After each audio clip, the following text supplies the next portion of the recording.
लीजिए सुनिए मुंशी प्रेमचंद के लिखे कथा संग्रह मानसरोवर 8 की कहानी अनिष्ट चिंता, मेरी यानी समीर गोस्वामी की आवाज में।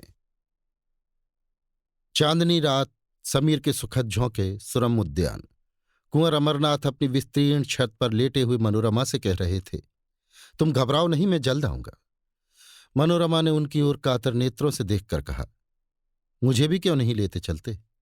अमरनाथ, तुम्हें वहां कष्ट होगा, मैं कभी यहां रहूंगा कभी वहां, सारे दिन मारा मारा फिरूंगा। पहाड़ी देश है, जंगल और बीहड़ के सिवाय बस्ती का कोसों पता नहीं, उस पर भयंकर पशुओं का भय। तुमसे ये तकलीफें ना सही जाएंगी। मनोरमा, तुम भी तो इन तकलीफों के आदी नहीं हो। अमरनाथ, मैं पुरुष हूं, आवश्यकता पड़ने पर सभी तकलीफों का सामना कर सकता हूं।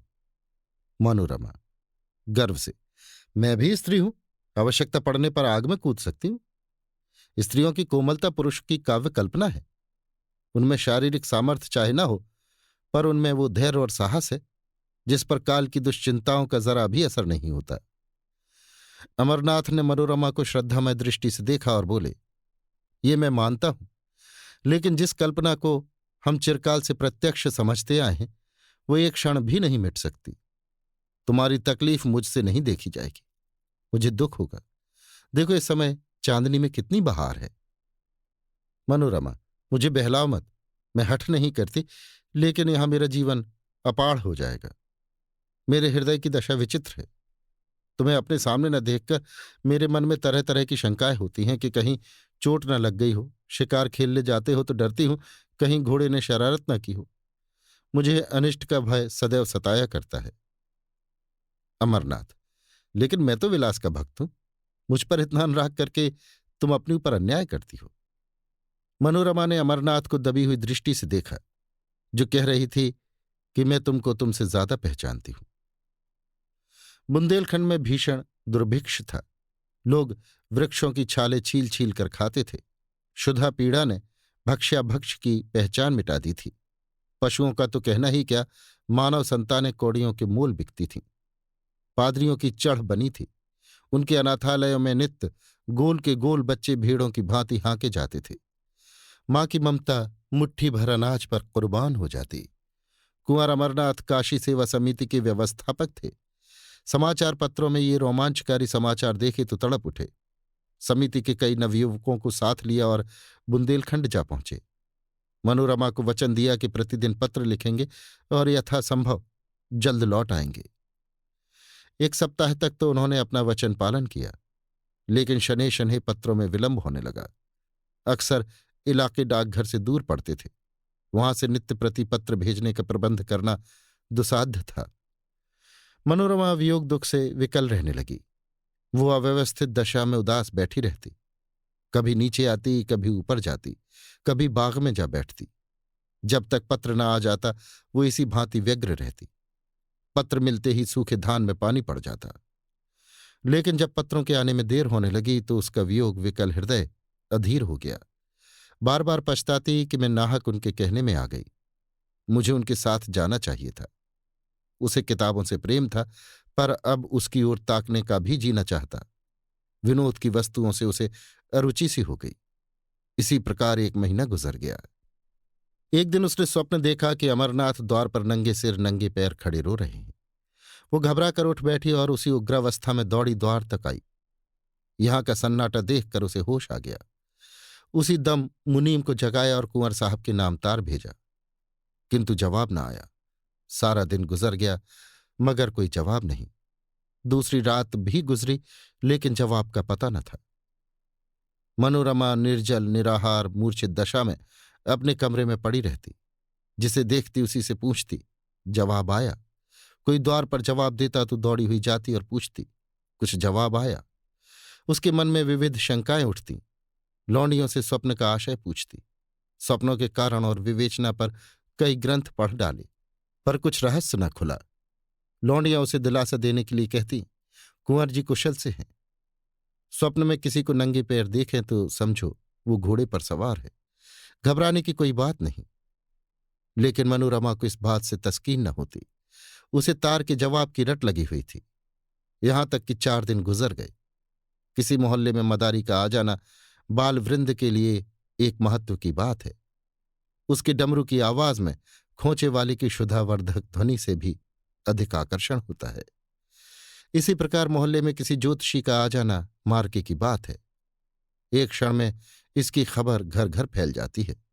सास अपनी बहू को लिए आ पहुंचती है, माता अपनी भाग्यहीन कन्या को लेकर आ जाती है। ज्योतिषी जी दुख सुख की अवस्थानुसार वर्षा करने लगते हैं। उनकी भविष्यवाणियों में बड़ा गूढ़ रहस्य होता है। उनका भाग्य निर्णय भाग्य रेखाओं से भी जटिल और दुर्ग्राह्य होता है। संभव है कि वर्तमान शिक्षा विभाग ने ज्योतिष का आदर कुछ कम कर दिया हो, पर ज्योतिषी के महात्म्य में जरा कमी नहीं हुई। उनकी बातों पर चाहे किसी को विश्वास ना हो, पर सुनना सभी चाहते हैं। उनके एक एक शब्दों में आशा और भय को उत्तेजित करने की शक्ति भरी रहती है। विशेषतः उसकी अमंगल सूचना तो वज्रपात के तुल्य है, घातक और दग्धकारी। तार भेजे हुए आज 5वां दिन था कि कुंवर साहब के द्वार पर एक ज्योतिषी का आगमन हुआ। तत्काल मोहल्ले की महिलाएं जमा हो गईं। ज्योतिषी जी भाग्य विवेचन करने लगे। किसी को रुलाया, किसी को हंसाया। मनोरमा को खबर मिली। उन्हें तुरंत अंदर बुला भेजा और स्वप्न का आशय पूछा। ज्योतिषी जी ने इधर उधर देखा, पन्ने के पन्ने उल्टे, उंगलियों पर कुछ गिना, पर कुछ निश्चय न कर सके कि क्या उत्तर देना चाहिए। बोले, क्या सरकार ने ये स्वप्न देखा है?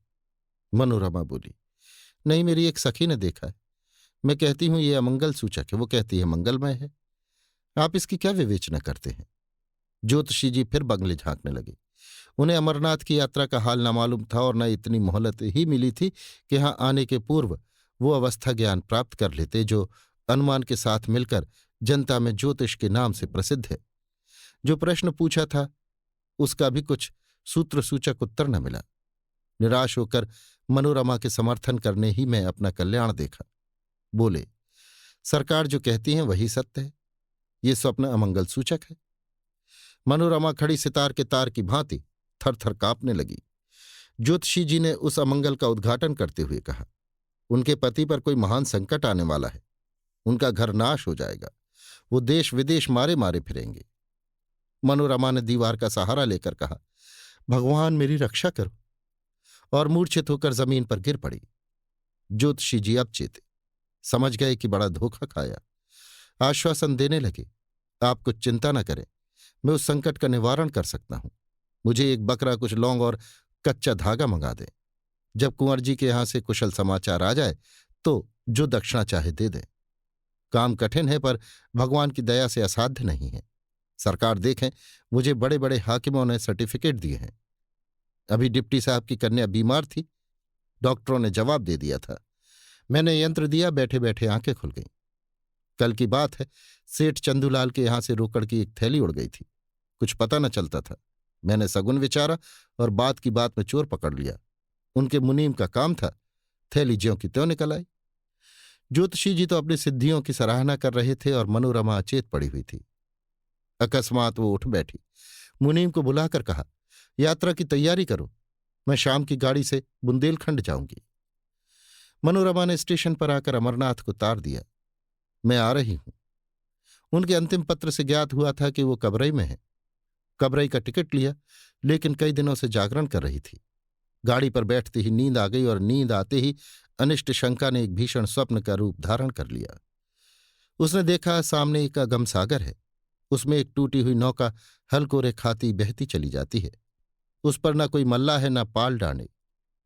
तरंगे उसे कभी ऊपर ले जाती हैं, कभी नीचे। सहसा उस पर एक मनुष्य दृष्टिगोचर हुआ। ये अमरनाथ थे, नंगे सिर, नंगे पैर, आंखों से आंसू बहाते हुए। मनोरमा थरथर कांप रही थी।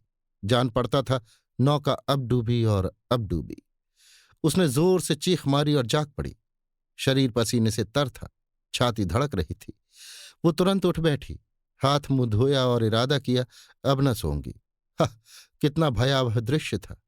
परमपिता, अब तुम्हारा ही भरोसा है, उनकी रक्षा करो।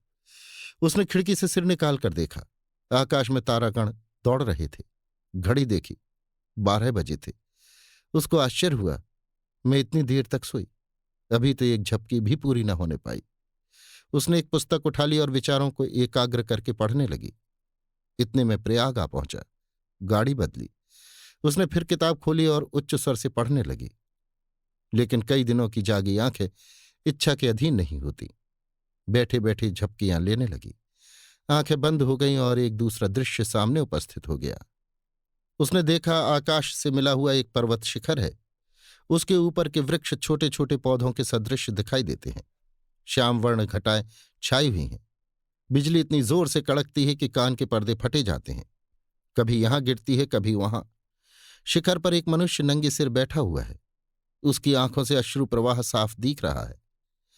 मनोरमा दहल उठी। ये अमरनाथ थे। वो पर्वत शिखर से उतरना चाहते थे, लेकिन मार्ग न मिलता था। भय से उनका मुख वर्णशून्य हो रहा था। अकस्मात एक बार बिजली का भयंकर नाद सुनाई दिया। एक ज्वाला सी दिखाई दी और अमरनाथ अदृश्य हो गया। मनोरमा ने फिर चीख मारी और जाग पड़ी। उसका हृदय बांसों उछल रहा था। मस्तिष्क चक्कर खाता था। जागते ही उसकी आंखों से जल प्रवाह होने लगा। वो उठ खड़ी हुई और कर जोड़कर ईश्वर से विनय करने लगी। ईश्वर, मुझे ऐसे बुरे बुरे स्वप्न दिखाई दे रहे हैं। ना जाने उन पर क्या बीत रही है। तुम दीनों के बंधु हो, मुझ पर दया करो। मुझे धन और संपत्ति की इच्छा नहीं। मैं झोपड़ी में खुश रहूंगी। मैं केवल उनकी शुभकामना रखती हूं। मेरी इतनी प्रार्थना स्वीकार करो। वो फिर अपनी जगह पर बैठ गई। अरुणोदय की मनोरम छटा और शीतल सुखद समीर ने उसे आकर्षित कर लिया। उसे संतोष हुआ, किसी तरह रात कट गई। अब तो नींद न आएगी। पर्वत के मनोहर दृश्य दिखाई देने लगे। कहीं पहाड़ियों पर भेड़े के गल्ले, कहीं पहाड़ियों के दामन में मृगों के झुंड, कहीं कमल के फूलों से लहराते सागर। मनोरमा एक अर्धस्मृति की दशा में इन दृश्यों को देखती रही। लेकिन फिर न जाने कब उसकी अभागी आंखें झपक गईं। उसने देखा अमरनाथ घोड़े पर सवार एक पुल पर चले जाते हैं। नीचे नदी उमड़ी हुई है। पुल बहुत तंग है। घोड़ा रह रहकर बिचकता है और अलग हो जाता है। मनोरमा के हाथ पांव फूल गए। वो उच्च स्वर से चिल्ला चिल्ला कर कहने लगी, घोड़े से उतरो, घोड़े से उतर पड़ो। ये कहते हुए वो उनकी तरफ झपटी। आंखें खुल गईं। गाड़ी किसी स्टेशन के प्लेटफॉर्म से सनसनाती चली जाती थी। अमरनाथ नंगे सिर नंगे पैर प्लेटफॉर्म पर खड़े थे। मनोरमा की आंखों में अभी तक वही भयंकर स्वप्न समाया हुआ था। कुंवर को देखकर उसे भय हुआ कि वो घोड़े से गिर पड़े और नीचे नदी में फिसला चाहते हैं। उसने तुरंत उन्हें पकड़ने को हाथ फैलाया और उन्हें ना पा सकी तो उसी सुषुप्त अवस्था में उसने गाड़ी का द्वार खोला और कुंवर साहब की ओर हाथ फैलाए हुए गाड़ी से बाहर निकल आई। तब वो चौंकी। जान पड़ा किसी ने उठकर आकाश से भूमि पर पटक दिया। जोर से एक धक्का लगा और चेतना शून्य हो गई। यही कबरई का स्टेशन था। अमरनाथ तार पाकर स्टेशन पर आए थे, मगर ये डाक थी, वहां न ठहरती थी। मनोरमा को हाथ फैलाए गाड़ी से गिरते देखकर वो हां हां करते हुए लपके। लेकिन कर्मलेख पूरा हो चुका था। मनोरमा प्रेम वेदी पर बलिदान हो चुकी थी। इसके तीसरे दिन वो नंगे सिर नंगे पैर भग्न हृदय घर पहुंचे। मनोरमा का स्वप्न सच्चा हुआ। उस प्रेम विहीन स्थान में अब कौन रहता। उन्होंने अपनी संपूर्ण संपत्ति काशी सेवा समिति को प्रदान कर दी और अब नंगे सिर नंगे पैर विरक्त दशा में देश विदेश घूमते रहते हैं। ज्योतिषी जी की विवेचना भी चरितार्थ हो गई। अभी आप सुन रहे थे मुंशी प्रेमचंद के लिखे कथा संग्रह मानसरोवर 8 की कहानी अनिष्ट चिंता, मेरी यानी समीर गोस्वामी की आवाज में।